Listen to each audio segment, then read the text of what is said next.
రూపాంతరం అనే ఆత్మీయ కార్యక్రమానికి మన ప్రభు రక్షకుడైన యేసుక్రీస్తు అతి శ్రేష్టమైన నామమున మీలో ప్రతి ఒక్కరికి శుభాలు అండ్ స్వాగతం. ప్రార్థనతో ఈ ఆత్మీయ కార్యక్రమాన్ని ప్రారంభిద్దాం.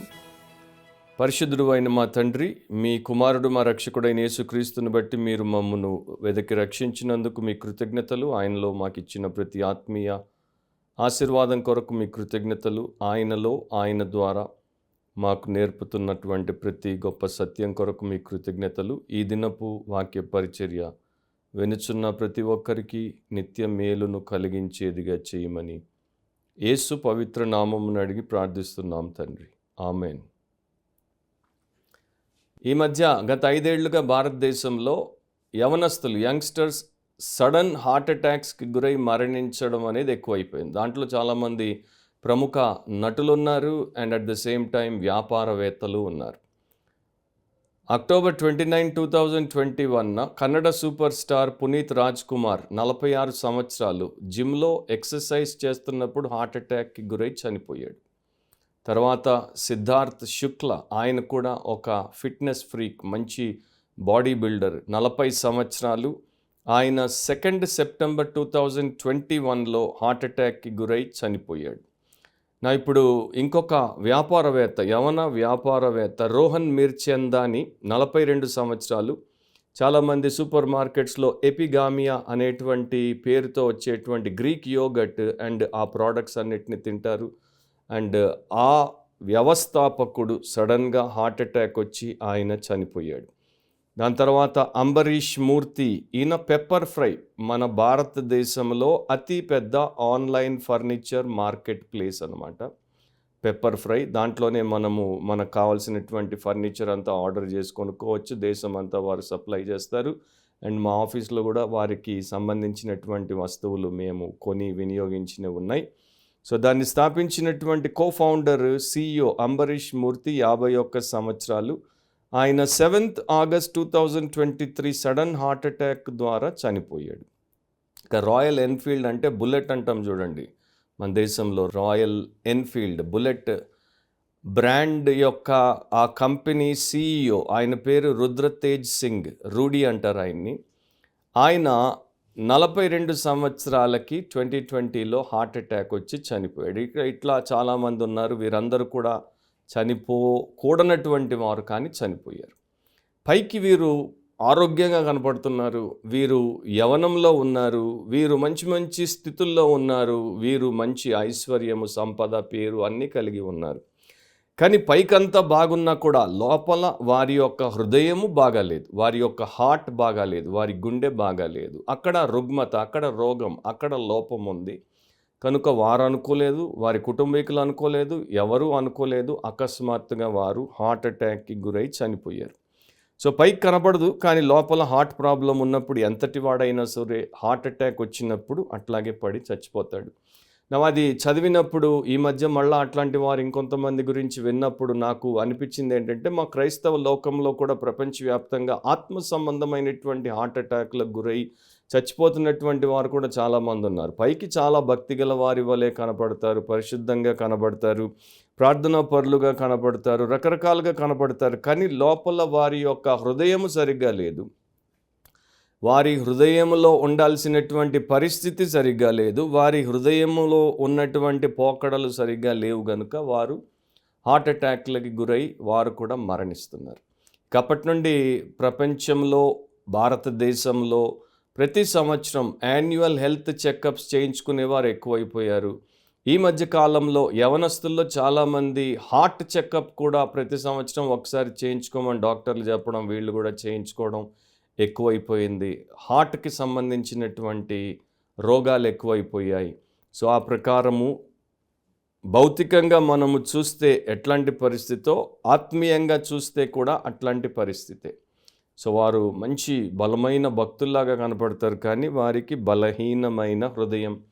అండ్ ఆ హృదయము దేవుడికి వారు ఇవ్వకుండా ఆ హృదయము నిండా లోక సంబంధమైన ఆశలను, వారికి సంబంధమైనటువంటి విషయములను పెట్టుకోవడం చేత ఏమైపోతుందంటే ఆ హృదయానికి బ్లాక్స్ ఏర్పడి పరసంబంధమైనటువంటి, దైవ సంబంధమైనటువంటి జీవవాయువు, ఆక్సిజన్ అంటాం కదా, అది అందక వారికి హార్ట్ అటాక్లు వచ్చి వాళ్ళు చచ్చిపోతున్నారు.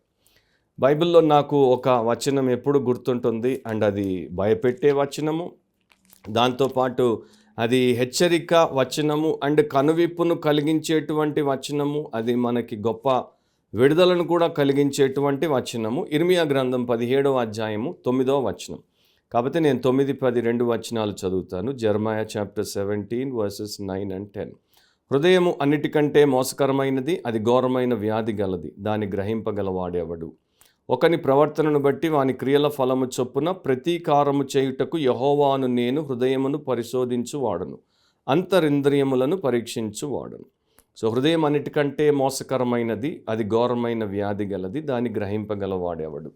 పైన మనము చూసాం film actors and young business men, వీళ్ళందరూ వారి హృదయంలో వ్యాధి ఉందని కానీ, లేకపోతే వారికి హార్ట్ అటాక్ వస్తుంది కానీ, ప్రాణం పోతుందని కానీ గ్రహించలేకపోయారు. సో ఇక్కడ దేవుడి వాక్యంలో మనకి ఈ ఇర్మియా 17:9లో ఏమనుంది? హృదయము అన్నిటికన్నా మోసకరమైంది, కానీ వారు దాన్ని గ్రహించట్లేదు. మనిషి తనలో ఉన్నటువంటి హృదయము మోసకరమైనది, ఘోరమైన వ్యాధి గలది అన్నది గ్రహించలేకపోతున్నాడు. నా హృదయం మంచిది, నా హృదయం మర్యాదకరమైనది, నా హృదయం ద్వారా నాకు మేలే కలుగుతుంది, హృదయ వాంఛలు నేను నెరవేర్చుకుంటూ పోతే నాకు ముగింపు బాగానే ఉంటుంది అనుకుంటున్నారు. వీళ్ళు కూడా అట్లే అనుకున్నారు. మా హార్ట్ బాగుంది, మేము జిమ్లో ఎక్సర్సైజ్ చేస్తున్నాం, బాగా ఫీల్ అవుతున్నాం, సో మాకేం ప్రాబ్లం లేదనుకున్నారు. కానీ అది మోసకరమైంది. పైకి మనకు అది ఎట్లా ఉందో తెలియకుండా చేసే పరిస్థితిని కల్పిస్తుంది. సో ఓల్డ్ టెస్టిమెంట్లో మీరు చూస్తే ఆ పదము మోసకరమైనది అనేది ఒక చోట మలినమైనదిగా అనువదించబడింది. సో అది మోసకరమైనదే కాదు, అది మలినమైనది. దాంతోపాటు ఇంకో చోట అది కఠినమైనదిగా కూడా అనువదించబడింది. సో మన హృదయం మోసకరమైనది, మలినమైనది, కఠినమైనది. కనుక అది మనకు వ్యతిరేకంగా కుట్రలు పన్నేటువంటి పనులు చేస్తూ ఉంటుంది. దీనికి ఒక కరెక్ట్ ఎగ్జాంపుల్ మీకు చెప్పాలంటే, ఓల్డ్ టెస్టమెంట్ ఇల్లస్ట్రేషన్ మీకు చెప్పాలంటే 2వ రాజులు 10వ అధ్యాయం 18, 19 వచనాలు దానికి మంచిగా ఫిట్ అవుతుంది. 2 Kings చాప్టర్ 10 వర్సెస్ 18 and 19. తరువాత యేహు జనులందరినీ సమకూర్చి వారికి ఇలాగు ఆజ్ఞ ఇచ్చెను. అహాబు బయలుదేవతకు కొద్దిగానే పూజ చేసెను, యేహు అను నేను అధికముగా పూజ చేయబోచున్నాను. కావున ఒకడైనను తప్పకుండా బయలు ప్రవక్తలనందరినీ, వాని భక్తులనందరినీ, వారి యాజకులనందరినీ, సో బయలుకు సంబంధించిన ప్రవక్తలు, భక్తులు, యాజకులనందరినీ నా యొద్దకు పిలువనంపించుడి. నేను బయలునకు గొప్ప బలి అర్పింపబోచున్నాను కనుక రాని వాడెవడో వాని బ్రతుకనీయనని చెప్పాను. అయితే బయలునకు మ్రొక్కు వారిని నాశనము చేయుటకై అతడు ఈ ప్రకారము కపటోపాయము చేశాను. సో బయలుదేవతను ఆరాధించేటువంటి భక్తులు, దాని యాజకులు, దాని యొక్క ప్రవక్తలను అతడు ఏరి కోరి ఎందుకు పిలిపించాడు? వారందరినీ కూడా ఏరేద్దామని, వారందరినీ కూడా ఒకే దెబ్బతో చంపి పారేద్దామని. అందుకని నాటకమాడి కపటోపాయంతో వారందరినీ ఆ గుడిలోకి తెచ్చిన తర్వాత వారిలో ఒక్కరు తప్పించుకోకుండా అందరినీ హతము చేయించేసాడు. సో హృదయం కూడా అట్లాగే చేస్తుంది. అది అంతా మనకు వ్యతిరేకంగా మనల్ని ముంచే కపటోపాయమును కలిగి ఉన్నది. సో దేవుడు అంటున్నాడు, ఆయనకి మాత్రమే మన ఆలోచనలు, మన తలంపులు, మన కోరికలు, మన ఉద్దేశాలు, మన యొక్క ప్రేమ అనురాగాలు, మనకున్నటువంటి అనేక విషయాలు ఆయనకి మాత్రమే తెలుసు కనుక ఆయన ఈ ప్రకారం చెప్తున్నాడు.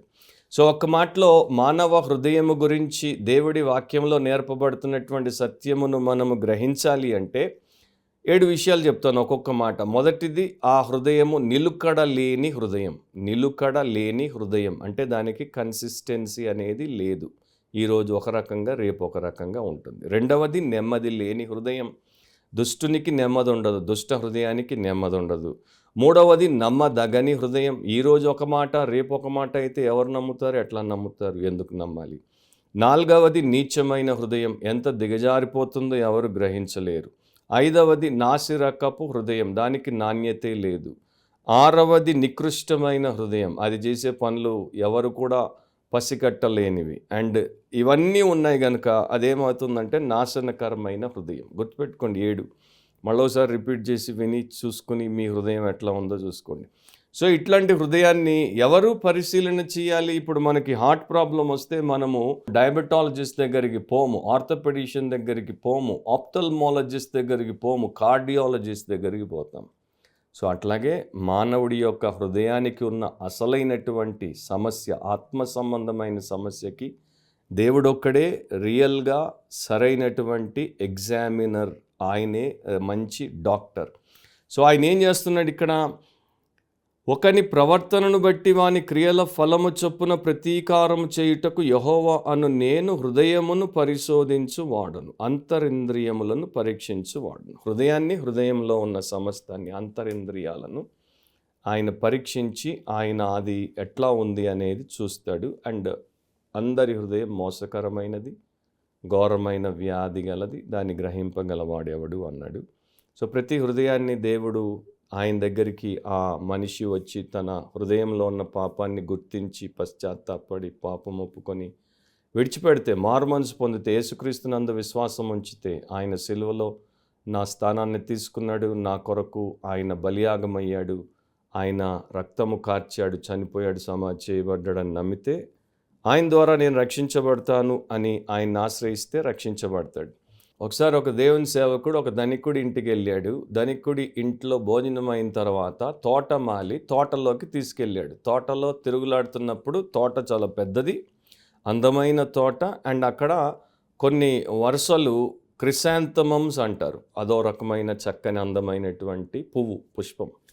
సో వాటిని చూపిస్తున్నప్పుడు ఇవన్నీ మేము మా యజమాని చక్కగా పెంపొందిస్తున్నాడు, అంటే పెంచుతున్నాడు, ఎందుకంటే ఒక ఫ్లవర్ షో ఉంది, పుష్పములకు ఒక ప్రదర్శన ఉంది, దాంట్లో వీటిని ప్రదర్శించడానికి. కనుక నాది చాలా పెద్ద బాధ్యత. ఆ బాధ్యత ఏంటంటే వీటిలో ఏ ఒక్కటి పాడైపోకుండా ప్రతిరోజు ప్రతి పువ్వును నేను పరీక్షగా చెయ్యాలి. మామూలుగా వీటికి ఈ ఇయర్ విగ్స్ అనేవి అంటే ఒక రకమైన ఇన్సెక్ట్ అన్నమాట, ఒక రకమైన పురుగు. అది పడితే దీన్ని తినేసి పాడు చేస్తుంది. అండ్ దీని యొక్క పైన ఉండేటువంటి ఆ టెండర్ టాప్, పైన ఉన్నటువంటి లేత మొగ్గ, దాన్ని ఆయన తోటమాలి ప్రతి పువ్వు మొగ్గను అట్లా తెరిచి లోపల పురుగు పట్టిందా లేదా, బాగానే ఉందా అని రోజు చూస్తాడంట. చూసి దాన్ని కాపాడుకుంటాడు. సో ఆ ప్రకారము తోటలో ఉన్నటువంటి ప్రతి పువ్వును తోటమాలి పరీక్షిస్తున్నాడు అన్నప్పుడు దేవుడి సేవకుడికి వెంటనే ఒక తలంపు వచ్చింది. దేవుడు చెప్పింది కూడా అదే కదా, నేను ప్రతి హృదయాన్ని పరిశీలనగా చూస్తాను, అది పాడవకుండా, అది పుచ్చిపోకుండా, అది పాపానికి బలైపోకుండా. సో దేవాది దేవుడు ఎంత గొప్ప దేవుడు, మాకు ఎంత మేలు చేస్తున్నాడు అని ఆయన ఒక వచనాన్ని కూడా జ్ఞాపకం చేసుకున్నాడంట. కీర్తన 51:6, నీవు అంతరంగములో సత్యము కోరుచున్నావు. సో దేవుడు మన హృదయాన్ని ఎందుకు పరీక్షిస్తాడు, ఎందుకంటే అక్కడ అంతరంగంలో సత్యాన్ని కోరుతున్నాడు. మన హృదయము సత్యాన్ని ప్రేమించేదైతే, మన హృదయము సత్యానికి లోబడితే, స్వచ్ఛంగా ఉంటే మనకి ప్రమాదం అనేది ఉండదు, మనం పరిశుద్ధతలో పెరుగుతాం. లేకపోతే మాత్రం మనకి హార్ట్ అటాక్ అనేది రావడానికి ఎక్కువ టైం పట్టదు, ఎందుకంటే హృదయానికి ఉన్న అనారోగ్యం దాన్ని నాశనానికి తీసుకెళ్తుంది. అండ్ మన టాపిక్ కూడా ఈరోజు హార్ట్ అటాక్. మన టాపిక్ ఏంటంటే హార్ట్ అటాక్, గుండెపోటు. ఒక్క మాటతో నేను ప్రార్థన చేస్తాను. సామెత 17:13 వచనంలో ఇట్లా ఉంది, మేలుకు ప్రతిగా కీడు చేయువాని ఇంట నుండి కీడు తొలగిపోదు. మేలుకు ప్రతిగా కీడు చేయువాని ఇంట నుండి కీడు తొలగిపోదు. దేవుడు మనకు చేసినంత మేలు ప్రపంచంలో మరొకరు చేయలేదు. కనుక ఆ మేలు పొందినటువంటి మనలో ఏ ఒక్కరము దేవుడికి వ్యతిరేకముగా ఏ పని, ఆలోచన, ఏ పాపము చేయకూడదు. చేస్తే కీడు చేసినట్టు. అండ్ మన ఇంట్లో నుండి ఎన్నటెన్నటికి కీడు తొలగిపోదు. రెండవది, మనకి ఎవరు ఏ రకంగా మేలు చేసినా, మాట రూపంలో చేసినా, పని రూపంలో చేసినా, ఇంకో రూపంలో చేసినా, వారికి మనం ఎట్టి పరిస్థితుల్లో కీడు చేయకూడదు. అక్కడ కీడు అనేటువంటి హీబ్రూ పదం, రా అనేటువంటి పదం, దాని యొక్క అర్థం ఏంటంటే, నీతో మంచిగా ఉన్న వ్యక్తితో నీవు మంచిగా మసులుకోకుండా అమర్యాదగా ప్రవర్తిస్తే, నీవు వారికి వేదనను, నొప్పిని, దుఃఖమును కలిగిస్తే, నీవు వారికి నష్టాన్ని, కష్టాన్ని కలిగిస్తే, నీవు వారికి గాయమును, లేకపోతే నీ పట్ల వారు నిరాశను పొందేటట్టు పరిస్థితులు కల్పిస్తే, నీ ఇంటిలో నుండి ఏళ్ళు గడిచినా కీడు అనేది తొలగిపోదు అని దాని యొక్క అర్థం.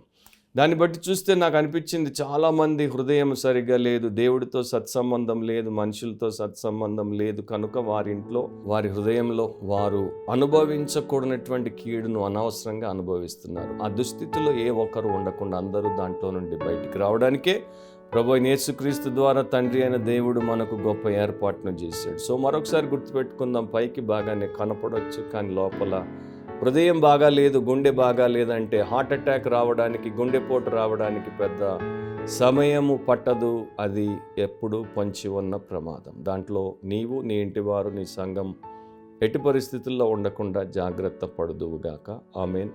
ప్రార్థనలో ఏకీభవించండి. ప్రేమగల మా తండ్రి, మీరు మీ వాక్యము ద్వారా మాకు కనువిప్పు కలిగించే హెచ్చరిక చేసినందుకు మీ కృతజ్ఞతలు. మాలో ఏ ఒక్కరు కూడా మోసకరమైన హృదయమును కలిగి ఉండక, ఘోరమైన వ్యాధి గల హృదయమును కలిగి ఉండక, మా హృదయములు మీ పాదముల దగ్గర పెట్టి మేము క్షమించబడి, రక్షించబడి, నూతన హృదయమును కలిగి, నూతన సృష్టిగా చేయబడి, నీ కొరకు జీవించుటకు సహాయము చేయమని, హెచ్చరిక మాకు మేలుకరంగా మార్చమని యేసు పవిత్ర నామమును అడిగి ప్రార్థిస్తున్నాం తండ్రి. ఆమెన్. ప్రభు అయిన యేసుక్రీస్తు యొక్క కృప, తండ్రి అయిన దేవుని ప్రేమ, పరిశుద్ధాత్మ అన్యోన్య నిత్య సహవాసం, ఆయన మాట ప్రకారము స్వచ్ఛమైన హృదయమును కలిగిన ప్రతి ఒక్కరికి ఇప్పుడు ఎల్లప్పుడూ సదాకాలం తోడై ఉండునుగాక. ఆమెన్.